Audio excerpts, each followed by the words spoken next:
Welcome to the deep dive.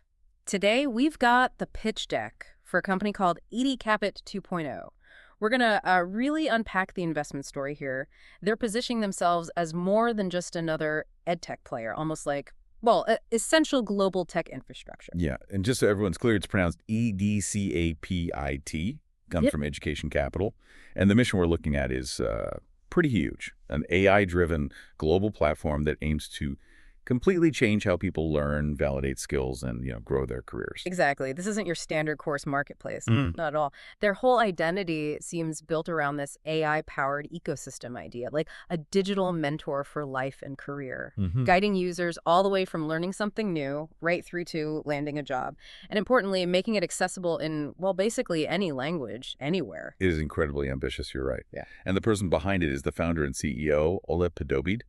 That's pronounced Oleg Podobid. The materials paint him as a visionary edtech and AI entrepreneur. They mentioned his previous companies, ID Capital and IZ House, as proof he can execute. And he's really driving this idea of a seamless flow, education, then skills, then directly into employment. No gaps. Right. So let's dig into their starting point. Before you pitch a solution aiming for, $1 trillion market, you need a massive problem to solve. What's the core global issue, the big market pain point that Eddie Caput says it's fixing? Well, they zeroed in on a very specific, very costly crisis, the global migrant situation. We're talking, what, over 280 million people worldwide who desperately need education, but education that fits their language, their culture, and crucially, the job market where they've landed. And the numbers associated with failing these populations are just, wow. The sources say governments can spend upwards of $18,000 per year on each migrant for integration support. Mm-hmm. Yet it still takes an average of 5 to 7 years before they're really integrated and contributing economically. That's a long time. It is. And a huge reason for that delay, according to EDCAPIT's pitch, is that something like 90% of current EdTech is English only. It's just not built for multilingual learners or tailored to the specific needs of immigrants adapting to a new country. So they see this as a strategic entry, targeting a group where localization isn't just nice to have, it's essential. Exactly. It's a high-need group that's currently underserved by the big players. But the problem they identify goes beyond just migrants, doesn't it? It touches the whole online learning world. Yeah, the sources definitely highlight broader failures in the existing online education model. They sort of bundle these problems together to show why a new approach is needed, especially regarding jobs. Right. It's kind of a double failure, they point out. On one side, you have huge dropout rates. They quote 80% of learners quitting online courses. Why? Lack of personalized guidance, lack of motivation, basically no smart assistant helping them along. Okay, so that's the completion problem. What about the other side? The outcome problem. Even for those who do finish, a staggering 85% apparently never get a job related to the course they took.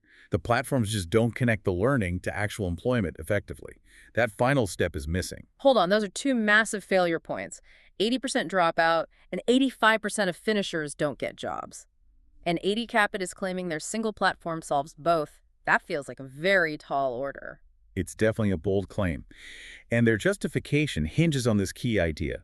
They state that zero existing systems truly integrate learning, skill development, and job placement into one seamless flow. That integration gap learning skills, jobs, that's the specific challenge their AI solution is designed to conquer. Okay, so let's talk about that solution. The integration aspect sounds key. They're not just bolting different tools together, are they? It's meant to be one cycle powered by AI. That's the core idea. And the tech underpinning it all, the sort of secret sauce, is what they call the AI skill graph. Think of it as this dynamic map that connects real-world job requirements directly to specific learning modules and tracks the user's progress against those skills. It links everything together. Interesting. So how does the product stack use this skill graph? Let's start with the content creators, the teachers. They mention a pain point where nearly half of instructors find it hard to create or scale good courses. Right, and to tackle that, they offer the AI Course Builder. The promise here is efficiency. It helps automatically structure and even generate course content, aiming to slash the time and cost for authors. And then there's the language barrier. Exactly. Paired with the builder is the AI translation engine. This supposedly translates every course instantly into over 100 languages. That directly addresses the 90% English-only problem and, theoretically, allows for massive global scaling of content very quickly. Okay, that covers the creators. What about the learners? How do they address that 80% dropout rate you mentioned? For the learner, there are two main tools. First, the AI tutor. This is pitched as a personal learning buddy available 24/7 to explain things, offer motivation, keep you on track. Like a personalized coach. Sort of, yeah. But maybe more strategically important is the AI career advisor. This isn't just suggesting courses. It uses that skill graph data to map out the best career path for you based on your goals and what the job market actually needs right now. It's like an automated guidance counselor plus strategist. Okay, tutor for support, advisor for strategy, and then the crucial link getting the job. How does that work? This is where they claim their biggest advantage lies. It starts with the AI skill tracker. It monitors your progress through the courses, building a verified portfolio of your skills as you go, and can even auto-generate resumes tailored for specific jobs. Verified being the key word there, I assume. Absolutely. And that verified portfolio feeds into the AI Career Center.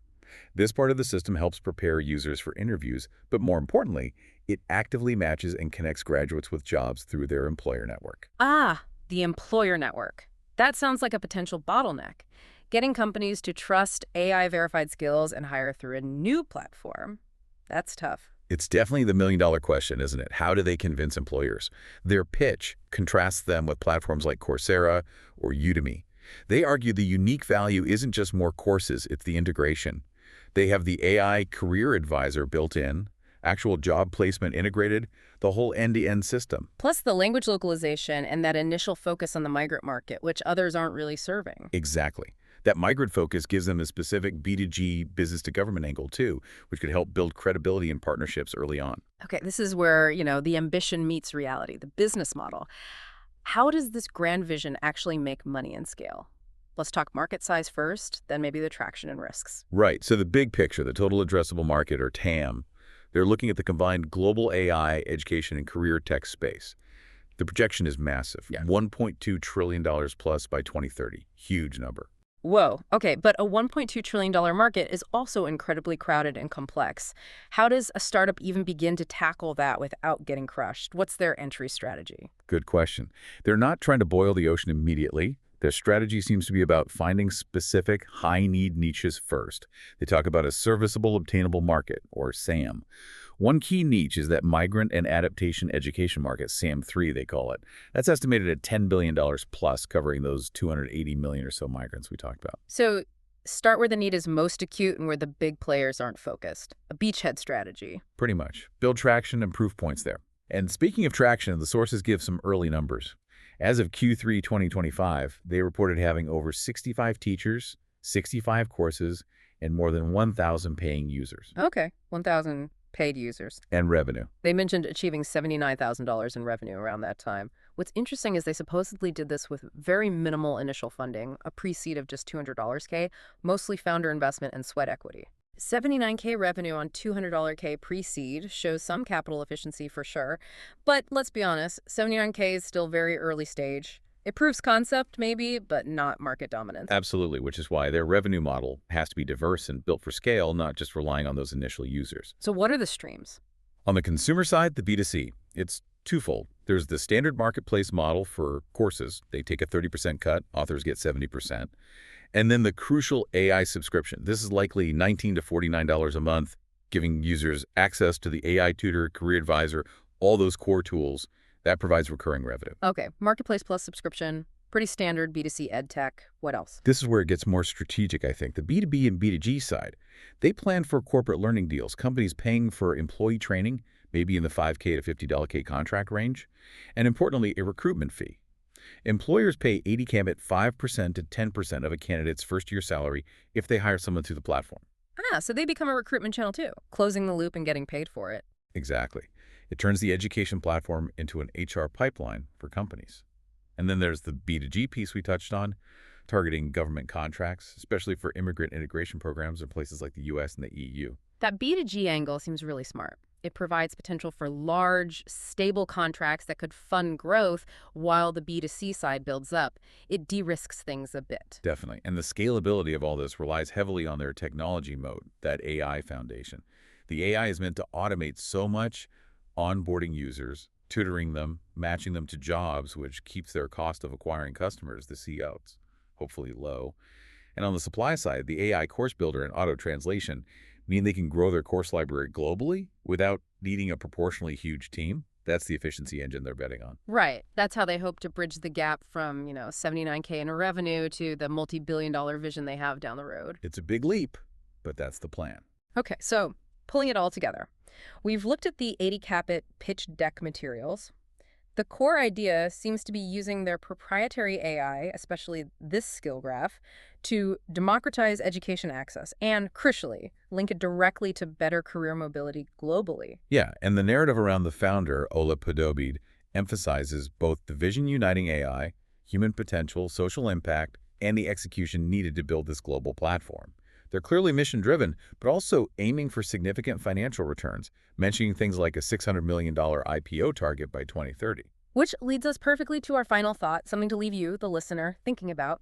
Buried in their roadmap, there's this goal for 2029. It's pretty striking. It really is. They aim to develop a fully autonomous system for creating educational programs without a live teacher. Without a live teacher. Think about that. If EdCap or someone else actually pulls that off, automating course creation, translation, tutoring, career advising, job placement, the whole chain. What does that even mean for the future of teaching? What is a teacher or an instructor if the content generation and delivery is fully automated? Are human experts just validators, quality control? Or does this kind of system unlock entirely new roles in education that we can't even imagine yet? A fascinating and maybe slightly unsettling question to ponder. Definitely something to chew on. Well, that's our deep dive for today. Thanks for tuning in. Yeah, thanks everyone. We'll catch you on the next one.